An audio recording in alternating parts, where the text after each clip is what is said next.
está na hora da Comissão Executiva com Tânia Madeira. Bom dia, Tânia. Hoje, numa mesa em que há mais senhores do que senhoras, fala-se das cotas para mulheres nas empresas. Precisamente aqui também não há paridade a esta mesa, mas o que vamos mesmo tentar perceber é até que ponto é que conseguimos incentivar a liderança feminina em Portugal, olhando também para os exemplos europeus. Há quem fale em cotas, mas há também quem diga que não se pode isolar essa medida, não se pode pensar só na lei, sem um verdadeiro apoio à parentalidade e à maternidade. Vamos agora procurar respostas já a seguir no Comissão Executiva.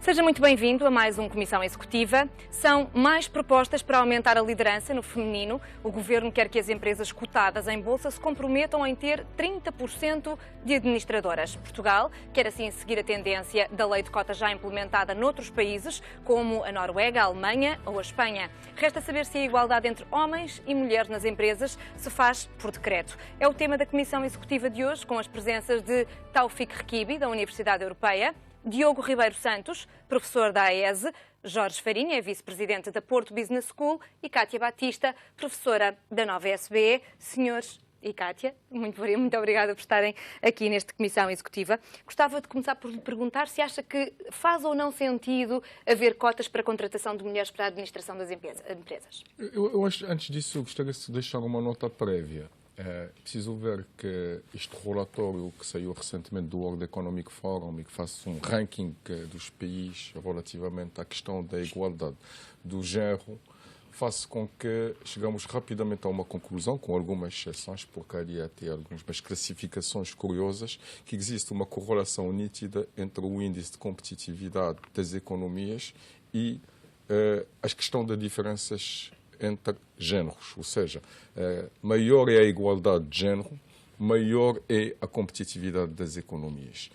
E, de facto, isto faz com que qualquer sociedade, na medida em que mais de metade da população mundial é de sexo feminino, qualquer sociedade que fique amputada de metade dos seus membros dificilmente conseguirá melhorar as qualidades dos vários indicadores com os respectivos reflexos, digamos, no bem-estar das suas populações. Agora, a questão das cotas, se faz sentido ou não faz sentido, eu julgo que houve um grande debate à volta disso, até há quem chamou isto uma espécie de ofensa para a dignidade da mulher, etc., que não é através das cotas que nós devemos lá chegar.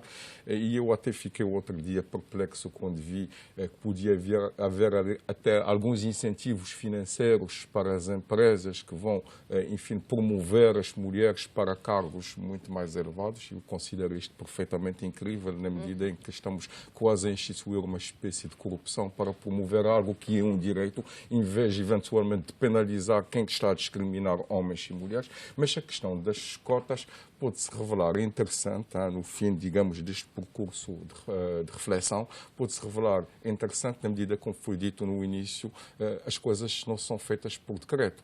Aliás, desde da Carta das Nações Unidas, passando pelos tratados europeus desde 1957, o Tratado de Roma, a própria Constituição Portuguesa, há imensas leis, diretivas, enfim, um conjunto de enquadramentos que demonstram que, de facto, existe um quadro jurídico legal extremamente favorável para a igualdade do género. Mas não é isto que está a acontecer.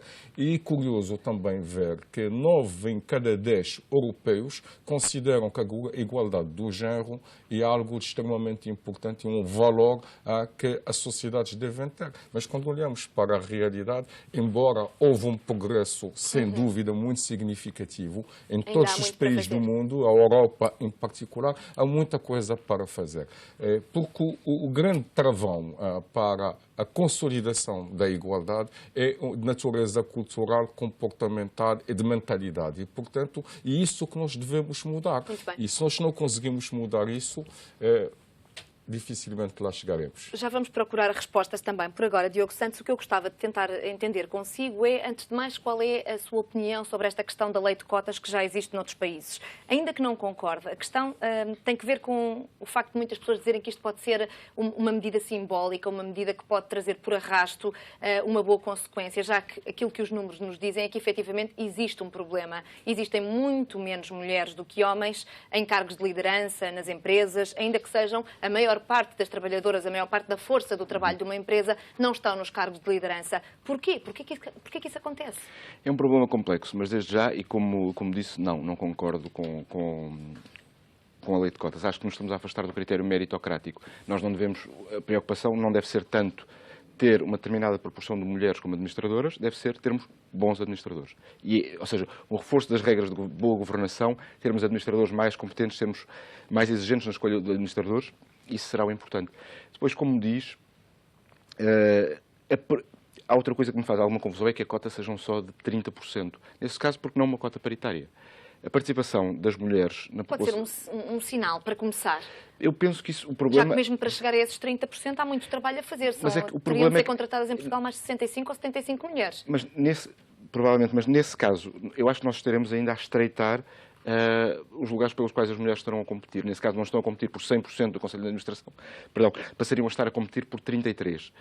E qualquer mulher que chegasse a um Conselho de Administração, e já é tão difícil uma mulher chegar, de facto, passa a estar sempre sob o efeito cota, ou seja, está ali porque está a preencher a cota. E eu penso que as mulheres já têm tanto que provar para chegar a cargos de direção que esse seria mais um e seria desnecessário. E porquê que acha que as mulheres têm tanto que provar?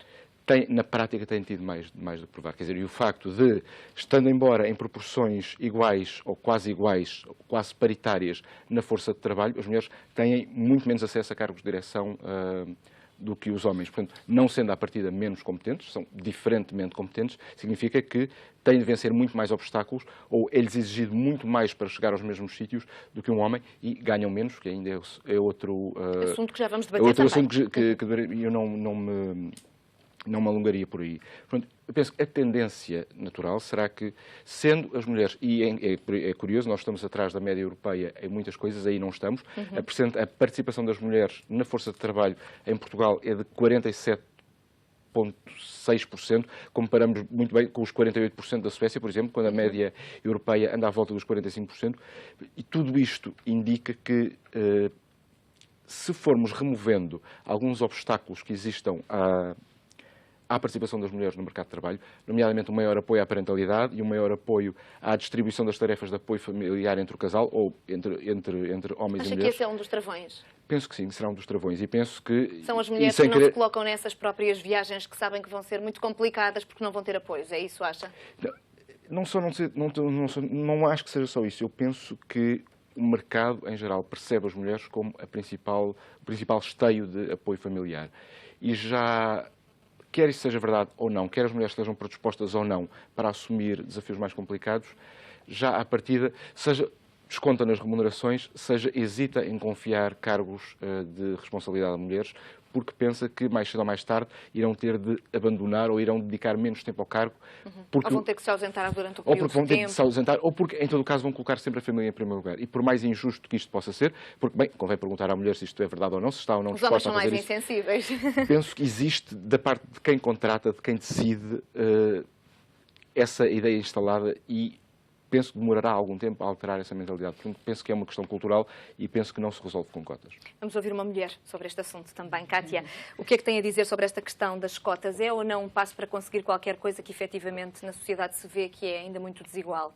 Acho que podemos começar por pensar assim de uma forma lata no porquê da situação que temos. E só assim podemos tentar perceber se justifica esta intervenção do Governo ou não. E eu concordo com o que o Tawfiq estava a dizer, em que, enfim, o objetivo é ter mais igualdade, porque há estudos que mostram que a diversidade em termos de género pode promover crescimento económico, portanto, bem-estar de mulheres e homens, não é? Portanto, da sociedade em geral. Agora, por outro lado, nós temos de perceber porque é que a situação que nós temos, por exemplo, em termos de cargos de liderança acontece. E se calhar a parte familiar tem algum papel, mas eu queria pôr outro argumento na mesa, que é ilustrado por um estudo recente, que é em termos das atitudes que a sociedade tem, as tais atitudes culturais, discriminatórias em relação às mulheres, que se calhar não passam só pela parte da família.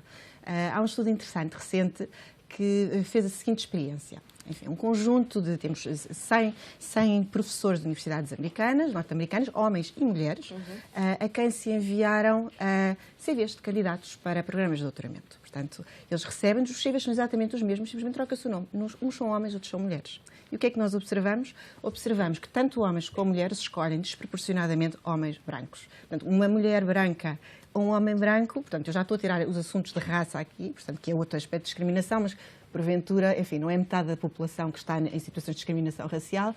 Portanto, as mulheres são preteridas, mesmo para lugares em que a família não será assim tão importante, como é o caso deste segundo doutoramento. Não pelo currículo, mas por serem Não, mulheres. simplesmente por serem mulheres. Portanto, há aqui uma atitude cultural discriminatória que existe. E se calhar ela está presente, e se calhar quando se fazem as escolhas, não basta, bem, se calhar não basta pôr mulheres na direção, porque elas também têm estes viés. Isto é algo cultural que todos nós temos e é bom assumi-lo, porque eu acho que um dos pontos de partida para mudar é assumir estes problemas, não é? É assumir que podemos ganhar todos com mais diversidade e há problemas aqui porque há discriminação culturalmente enraizada. Como é que isso se ultrapassa? Também já temos bons exemplos. Também há já mulheres que nunca foram prejudicadas por terem uns saltos altos e chegaram a cargos de direção. Temos também o exemplo de uma empresa cotada, como era a EDP Renováveis, mas, no entanto, é um dos raríssimos casos, porque neste momento creio que não temos sequer nenhuma mulher na administração de uma empresa cotada. Espírito Santo Sul. A presidir do PSI 20. Não é PSI 20, mas é Pronto, cotada. estamos aqui depois, muito bem, mas aqui estamos a falar relativamente a esta norma que o Governo quer implementar, vai falar diretamente com as empresas do PSI 20, era disso que estava a falar. Mas, no entanto, mesmo no geral das empresas, já tem estado a crescer a cota desde 2011. É tímido, é um crescimento tímido. Ainda assim, deve dar-nos ou não esperança?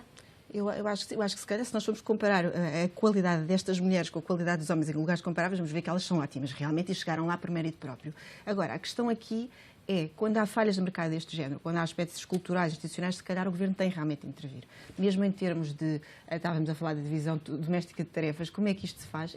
Por decreto realmente é difícil, mas se calhar para quebrar equilíbrios maus que existem, pode ser uma, não diria que é a única, não diria que se calhar é mais importante, mas é uma forma de quebrar um equilíbrio mau, de forma a poder gerar equilíbrios mais virtuosos.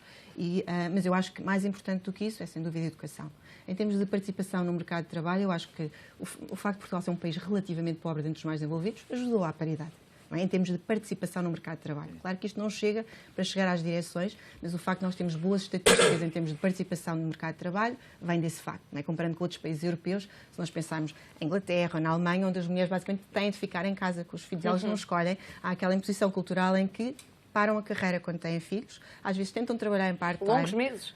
Anos. Às vezes tentam, os 6 primeiros anos, até os filhos entrarem na escola primária. Quando tentam voltar a trabalhar, a sua carreira acabou. Há vários estudos em economia de trabalho que mostram isto. Portanto, Portugal, nesse aspecto, nem sequer acho que seja dos piores países, porque culturalmente o facto de termos sido um país em que as mulheres têm de trabalhar tradicionalmente nos ajuda de alguma forma. Mas acho que, enfim, em termos de educação, enfim, novamente, isto não se faz por decreto, mas acho que há um equilíbrio natural positivo. Acho que as mulheres cada vez têm mais educação, isso vai-se refletido. Eu acho que isso se vê. Mas acho que estas medidas em que tentamos promover por decreto a quebra de um equilíbrio mau de discriminação, acho que podem ter mérito por esta razão, porque há aqui aspectos culturais, institucionais, fortes que vão no sentido de discriminar as mulheres, mesmo para igual mérito. E eu concordo que, enfim, o critério devia ser sempre que, para igual mérito, escolher uma mulher quando ela está disponível para o mesmo lugar. E isto não vai acontecer por si só. Vamos olhar aqui, o facto de Portugal não está inédito nesta matéria e neste caminho que quer continuar a seguir. A Noruega foi o primeiro país da Europa a legislar sobre as cotas, foi um bocadinho mais do terço, os 40%, mas a Espanha, a França, a Islândia, a Itália, a Bélgica e a Holanda já o fizeram. Portugal deve seguir este caminho ou não?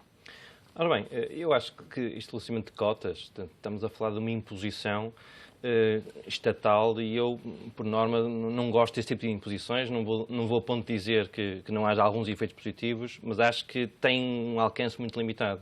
E pegando o exemplo da Noruega, por exemplo, a Noruega impôs em 2003 essa necessidade de 40% de cota. E há alguns estudos que foram analisar os efeitos dessa imposição e o que verificaram é que, efetivamente, e por força da obrigação, 40% das administrações passaram a ter mulheres, efetivamente. Mas, curiosamente, isso não alastrou o resto da organização. Ou seja, quando olhamos diretamente depois para os níveis inferiores, manteve-se uma enorme desigualdade e pouco progresso houve. Ou seja, foi um alcance extremamente limitado. E também houve alguns estudos que verificaram que isso não trouxe nenhuma melhoria apreciável de rentabilidade desse tipo de empresas. Não é?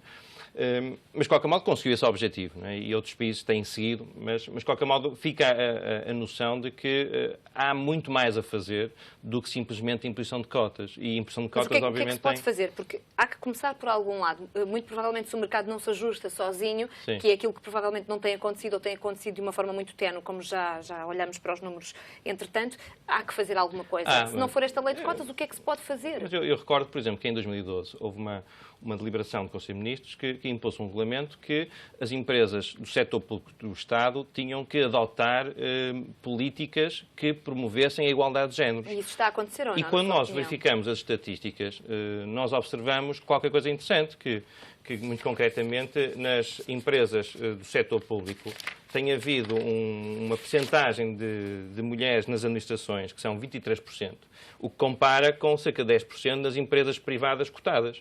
Portanto, houve aqui um efeito claramente positivo e acho que as coisas provavelmente funcionarão muito melhor se nós formos, por um lado, passar a mensagem e a informação para que as empresas percebam que é do seu próprio interesse promover a igualdade de géneros, porque isso é uma decisão que tem impacto positivo no seu negócio, muitas vezes. E, por outro lado, trazer um conjunto de recomendações que passe por algo como fez o setor industrial do Estado e que leve as empresas a trazer uma maior transparência nas suas políticas. Ou seja, promover, por exemplo, para estes níveis de direção ou estes níveis de cargos, se há, publicar estatísticas, se há ou não desigualdades de pagamento. E o simples facto de nós obrigarmos as empresas a serem transparentes é por si só um motor para nós podermos caminhar no bom sentido. Eu recordo que quando, por exemplo, no Reino Unido, começou a haver, digamos, toda uma discussão sobre o governo das empresas, não foi por via impositória, ou seja, o que se fez foi, há um conjunto de recomendações e agora as empresas têm que fazer o princípio de comply or explain, ou seja, têm que explicar se estão a atingir esses objetivos e se não estão, porque é que não estão a atingir.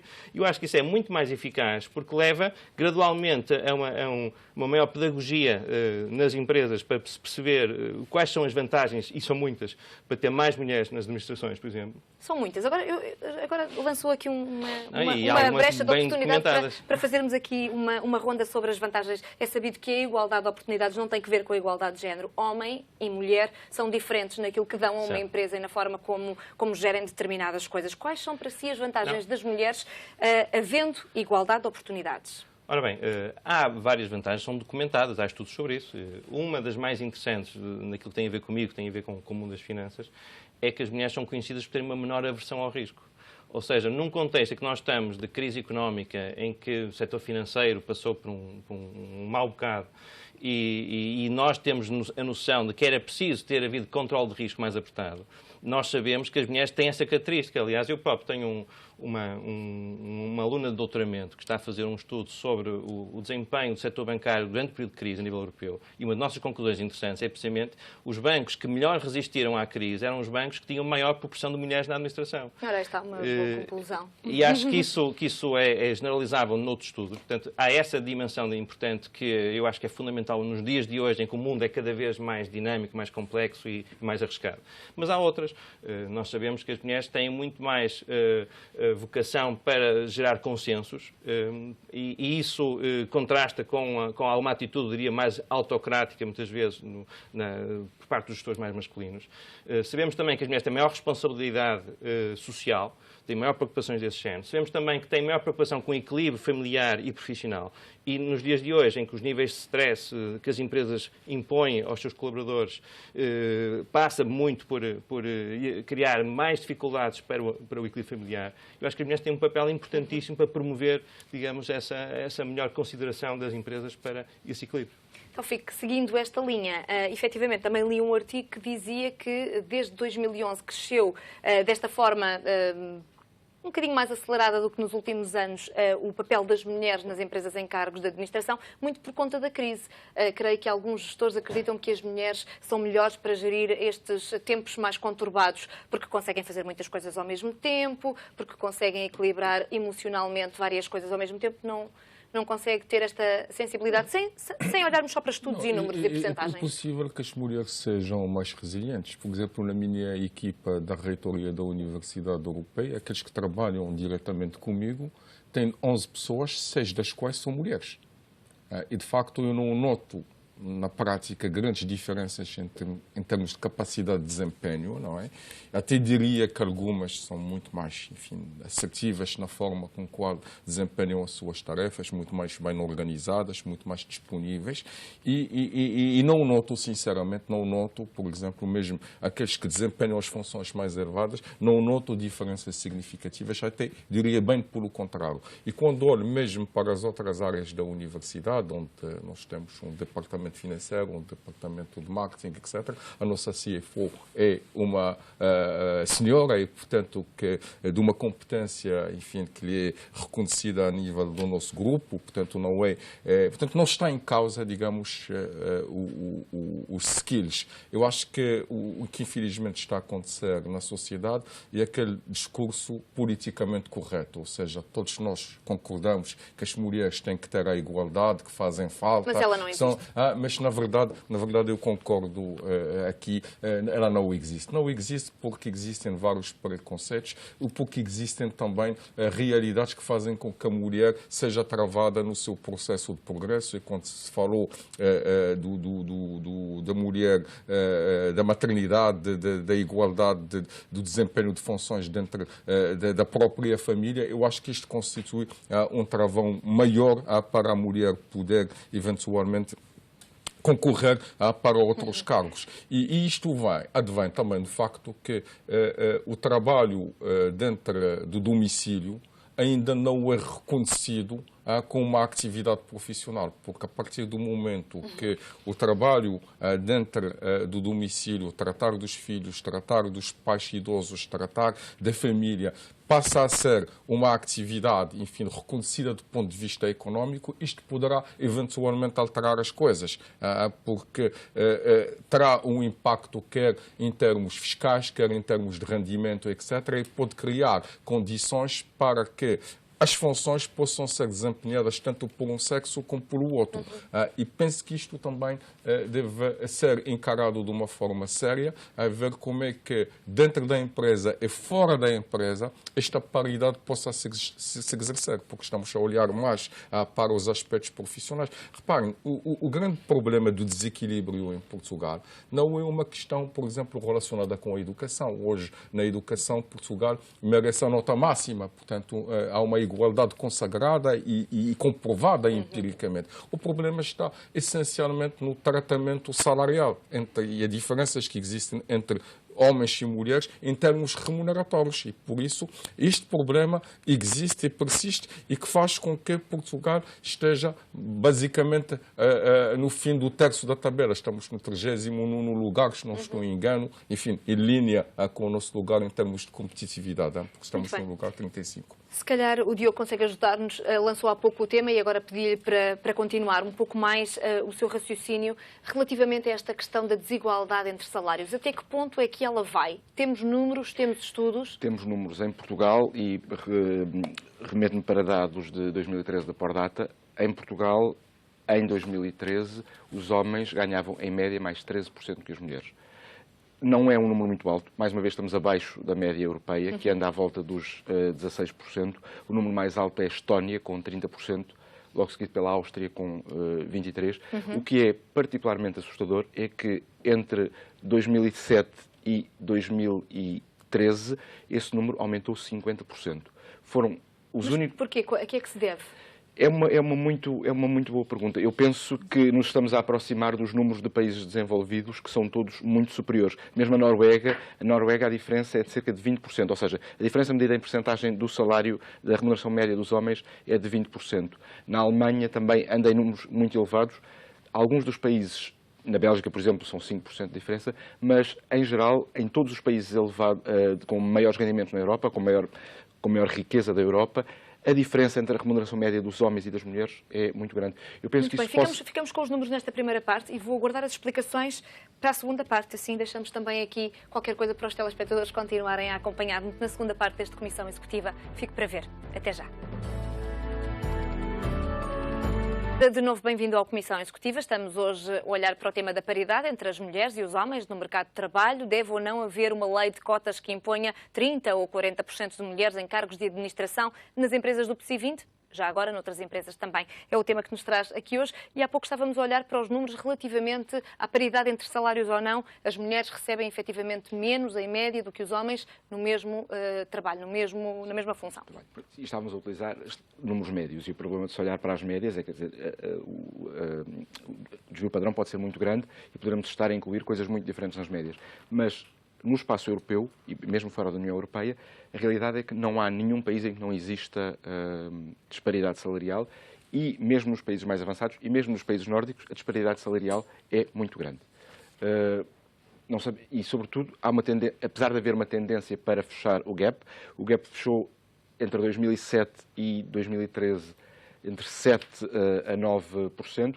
Há a tendência preocupante de dois países da União Europeia, Portugal e a Itália, em que esse gap aumentou muito. Estávamos aqui a ensaiar uma possível explicação, que poderia ser, e a Cátia, se não me engano, avançou esta solução, por causa da crise, as mulheres passaram a ter mais procura e como à partida ganham mais, ganham menos, poderia ser uma possível explicação para o facto de serem mais contratadas. Para o facto de serem mais contratadas, se de facto estão dispostas a trabalhar por menos mulheres. Ou seja, isso pode explicar também o facto de haver menos contratação também nos países mais desenvolvidos, era isso que estávamos a dizer? Sim. Provavelmente. Os países mais desenvolvidos podem pagar mais, não precisam de mulheres, podem ganham pagar menos? mais, podem pagar mais e podem dar-se ao luxo de ter menos mulheres na força.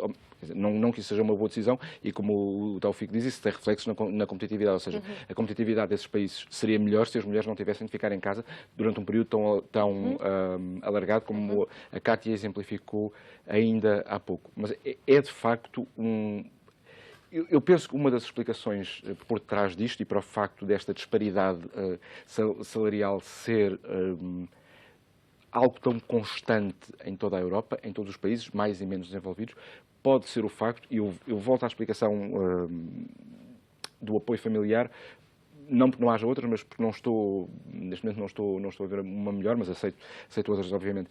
De facto, o mercado percebe as mulheres como a principal força de apoio familiar, antevê que as mulheres estejam disponíveis para trabalhar menos ou para se dedicar menos, o que não é necessariamente verdade. As mulheres estão mais, e é uma das qualidades que distingue as mulheres dos homens no local de trabalho, é que as mulheres, estando habituadas a fazer mais coisas ao mesmo tempo, estão habituadas a fazer melhores escolhas.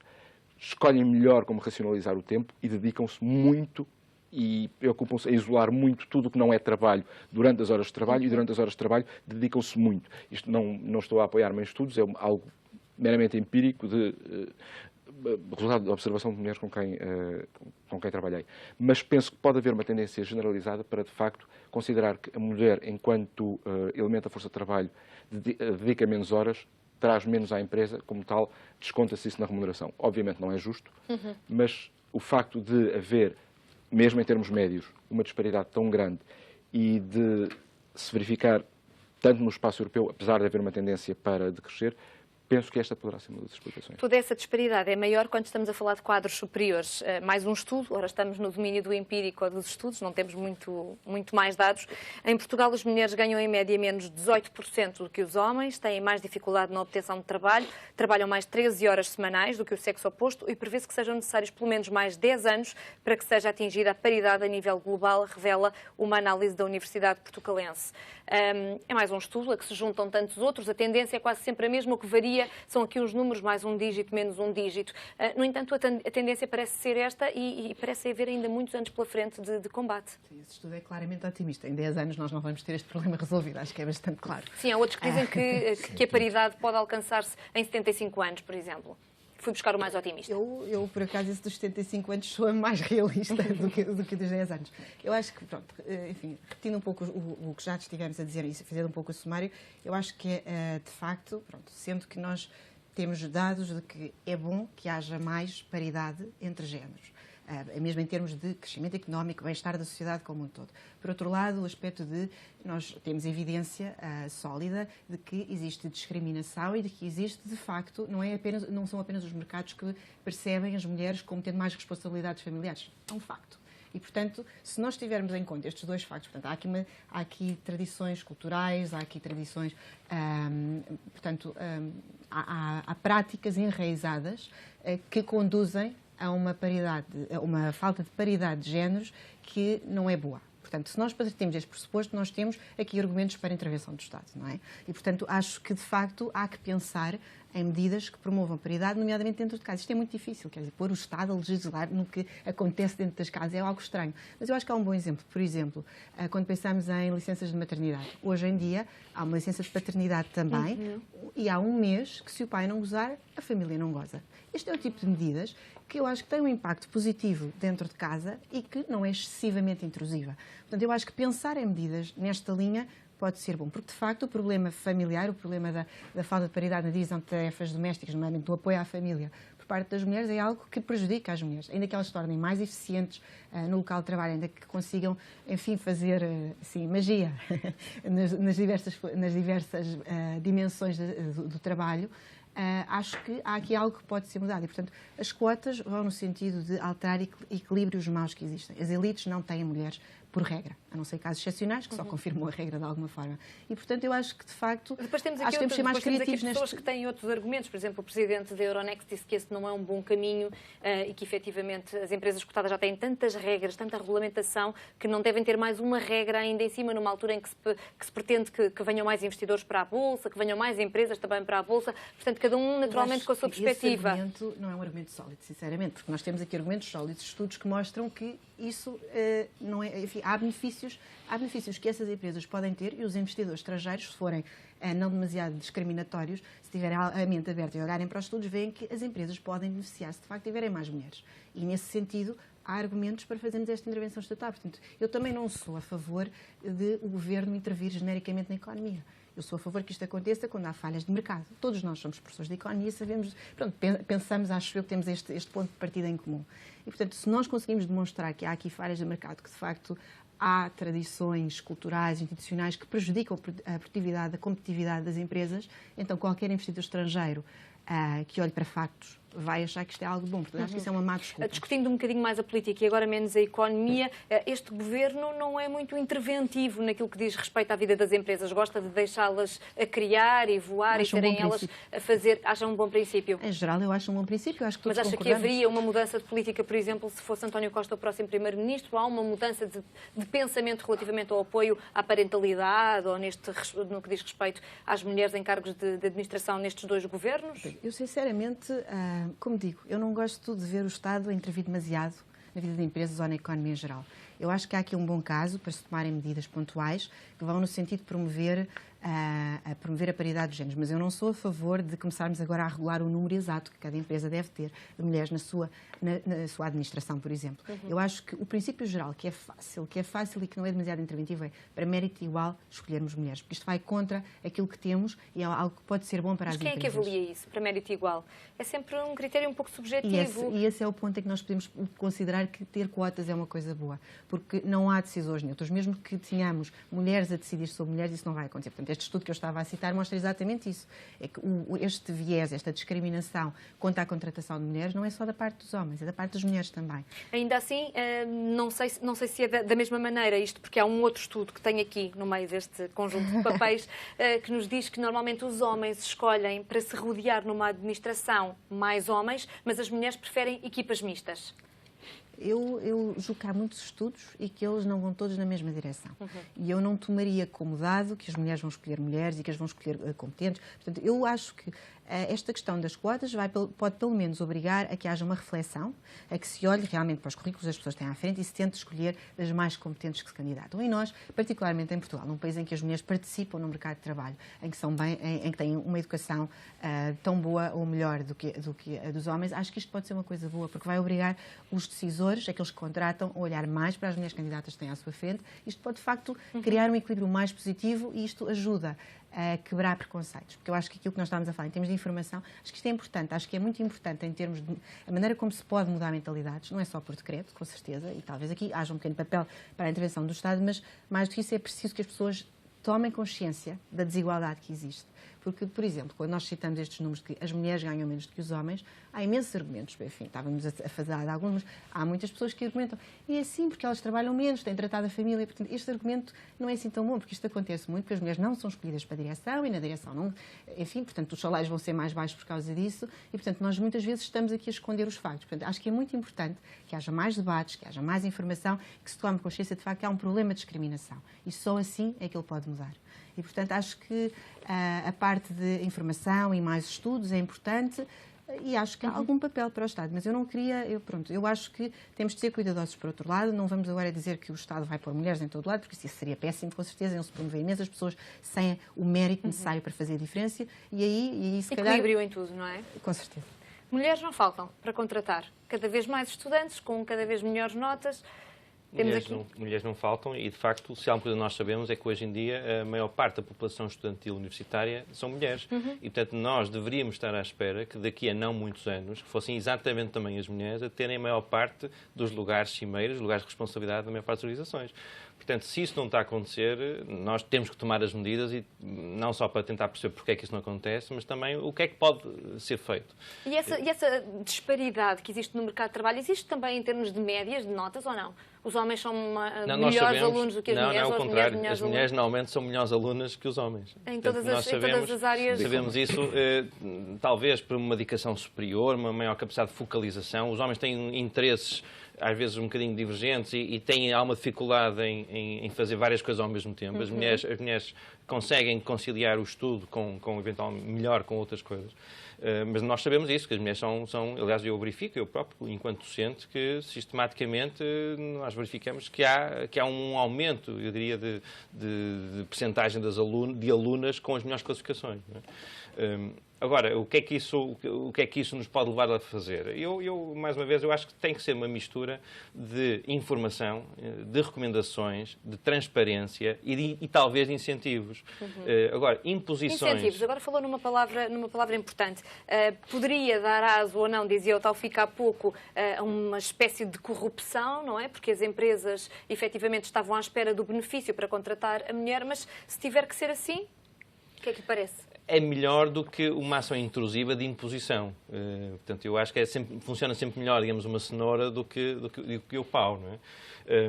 Mas como um incentivo em tantas outras áreas, à contratação de pessoas com alguma deficiência ou pessoas que enfim, já tiveram algum cadastro, já estiveram em prisões ou uma coisa assim do género? Poderia funcionar, mas de qualquer modo não circunscreveria de facto a questão dos incentivos, porque acho que os outros aspectos também são importantes. E portanto, quando nós pensamos em informação e recomendações, eu lembro-me, por exemplo, que hoje em dia, por exemplo, o setor da pasta para papel é um setor que é muito sustentável, precisamente por força, digamos, do conhecimento do próprio mercado de que as empresas tinham práticas sustentáveis de manutenção de florestas e, em vez de estarem, digamos, a ir às florestas virgens e destruir aquilo que é importante para o equilíbrio ecológico. Portanto, eu acho que se as empresas forem elas próprias obrigadas, quando muito, a apresentar informação sobre a maneira como respeitam a igualdade de géneros, acho que o próprio mercado, apercebendo-se disso, e os próprios investidores vão tender a valorizar melhor essas empresas e será, nesse caso, um mecanismo de mercado que levará as empresas a optar por seguir certas políticas mais consentâneas com a igualdade de géneros. Eu acho que isso funciona muito melhor do que uma questão de imposição. Muito bem. Uma última ronda para soluções. Como é que se ultrapassa esta questão? Não sei se a veem como um problema ou não, mas pelo menos uma constatação da realidade será. Eu acho que o primeiro ponto de partida que é extremamente positivo é que as mulheres são perfeitamente capazes, tanto como os homens, ou talvez mais, para poderem assumir todas as funções e mais algumas. Agora, a questão principal é que estamos mais focados nos direitos que nas obrigações. Ou seja, a igualdade tem que incidir tanto nas obrigações como nos direitos. E creio que nas obrigações a desigualdade ainda está maior ainda, ou seja, a mulher continua a ser aquela que é mais solicitada para cumprir um conjunto de obrigações em detrimento dos homens. E isto pode ter uma consequência. Como assim? Ou seja, por exemplo, a questão da assistência à família, de apoio aos filhos, aos idosos, etc. E isto vai ter uma consequência, se continuar por esta lógica, até em termos de fertilidade. Nós temos uma das taxas de fertilidade mais baixas do mundo. E se queremos incrementar a natalidade, eu acho que nós temos que trabalhar muito bem esse aspecto das obrigações dentro da família, dentro do agregado familiar. E a partir daí... E dentro das próprias empresas também? E dentro das empresas já estamos a falar dos direitos, não é? Não tanto das obrigações. E estes direitos significa que as empresas terão que aceitar que as obrigações sejam partilhadas. E, portanto, este é um ponto de partida. A partir daí, eu acho que a questão do incentivo, enquanto a mim, é sempre conjuntural. E hoje pode-se criar no Orçamento de Estado uma linha para financiar qualquer coisa, mas no Orçamento de Estado seguinte pode desaparecer, ou porque estamos a fazer cortes, ou porque acontece, ou seja... Não há uma continuidade da política. Não parece. Pode ser um mal menor em termos de apoio, em vez de ser realmente por decreto, mas não acho que através do incentivo. Porque se nós partilhamos as obrigações, provavelmente teremos melhores condições para partilhar melhor os direitos. Muito bem. Tem mais alguma ideia sobre como ultrapassar este problema ou não? Quer acrescentar aqui mais alguma coisa que seja assim bastante criativa? É bastante criativa de momento, eu não sei lhe dizer, mas eu acho que isto é um esforço que tem que ser coletivo e temos que acabar com o discurso politicamente correto e começar a olhar para as coisas pela frente, porque de outra maneira não vamos lá. Como é que se mudam mentalidades? Não sei como é que se mudam mentalidades, não sei se há mentalidades aqui a mudar e também não sei até que ponto é que, se nós não temos muito mais mulheres em cargos de direção, é porque as mulheres não se sentem tentadas também a seguir por cargos de direção, porque pode ser, para muitas delas, algo que não tem incentivo para aceitar. Porque pode abdicar, e pego mais uma vez no que a Cátia disse, o apoio à família e o papel que as mulheres sentem que têm de ter no apoio à família é uma realidade. Provavelmente para muitas, assumir um cargo de direção é um trade-off que não estão dispostas a aceitar. Mas há uma mentalidade... Se bem que há também outro estudo, que tenho aqui à minha frente, e tem que ver com a Fortune, as 1000 empresas que são lideradas por mulheres, 80% delas são mulheres e são mães, deitando por terra então a ideia de que as mulheres de carreira bem-sucedida não podem ser mulheres de família também. O que é uma ideia, de facto, totalmente errada. Eu conheço muitas mulheres que são mães de 3 e 4 filhos, que têm carreiras muito bem-sucedidas. Estou a lembrar-me de 2 colegas com quem fiz o MBA, que tinham lugares, uma era diretora-geral e tinham uma, 3, outra 4 filhas, tinham carreiras, eram bons alunos, tinham boa participação. Isso tem que ver com o quê? Com uma rede de apoio também, provavelmente, sim, a família. Uma rede de apoio e com uma... E um rendimento também que pode ajudar uma mulher que está num lugar muito mais alto a ter condições para criar, enfim, claro, situações para tratar dos filhos, ou seja, contratar apoio externo, recorrer à creche, etc. E nós sabemos que isto é extremamente complicado em Portugal, sobretudo para as pessoas que são da classe média. E isto, com de certeza, facto, essa será uma diferença também. E provavelmente também porque se calhar tem um marido em casa, em vez de ter a mulher em casa, não é? Parte, penso eu, de uma relação mais equilibrada entre trabalho e família, mas essa relação, que é também da responsabilidade da empresa, promover essa relação, ou seja, permitir sempre ao trabalhador espaço para... Vamos lá ver que o trabalho na empresa não ocupe demasiado espaço que vai retirar depois à vida familiar, e é a responsabilidade da empresa promover isso, mas dentro dessa relação equilibrada trabalho-empresa, fazer com que a repartição dos encargos seja maior entre homem e mulher. E os homens aqui têm um trabalho importante a fazer em perceber que têm de partilhar mais encargos com as mulheres, não deixar simplesmente o apoio à família, à mulher, como se isso fosse uma responsabilidade exclusiva dela. Acho que temos feito algum bom caminho nesse sentido. Penso, nomeadamente, a minha geração tem feito alguma, em parte por algumas políticas criativas da parte do Estado. A Cátia referiu uma medida interessante. As medidas de parentalidade que têm vindo a ser tomadas ao longo dos tempos têm tido alguns efeitos positivos. De facto, também não sou de todo favorável a medidas impositivas. Penso que seria preferível, em muitos destes casos, dar alguma rédea solta às empresas para inovarem também neste campo, porque penso que se há benefícios em que as mulheres tenham maior participação em lugares dirigentes, esses benefícios têm de ser evidentes, seja para a gestão das empresas, seja para os investidores. Muito bem. Última palavra para si. Cátia, não sei se lhe posso perguntar se é mãe ou não. Tenho 3 filhos. E como é que tem sido gerir a sua carreira? Já sofreu algum tipo de discriminação por conta de ser mãe, em algum cargo, por parte de empresas ou colegas? Eu sou professora universitária, eu acho que não é claramente a profissão em que sofrem mais discriminações por esta razão.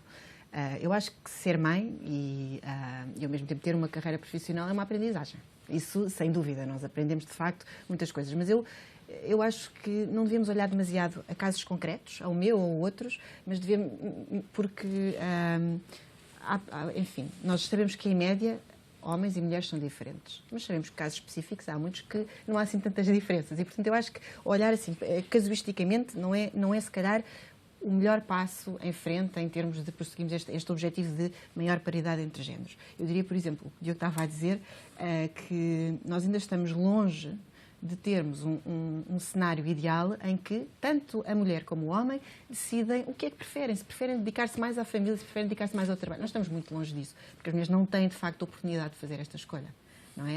Elas não chegam a um momento em que podem escolher. Eu, de facto, gosto mais de estar em casa, dar mais apoio à família, ou gosto mais de trabalhar. Não, esta oportunidade não existe. Eu acho que nós devemos tentar ir nessa direção. Quando nós chegarmos a esse ponto, estamos bem, mas ainda estamos longe. Eu acho que o que precisamos é, de facto, de, se calhar, discutir mais estes pontos, de assumir mais a desigualdade que existe entre homens e mulheres e que isto tem reflexos na sociedade, no bem-estar. Nós todos somos mais infelizes, homens e mulheres, por não haver mais mulheres em cargos de direção. Eu acho que se tivermos este ponto de partida e se refletirmos mais sobre as causas disto mesmo, sejam elas políticas de apoio à família, porque eu acho que também que são muito importantes, acho que iremos numa direção certa, mas infelizmente ainda estamos longe. Senhores, muito obrigada por terem vindo. Cátia, também muito obrigada pela sua presença a discutir um tema tão sensível.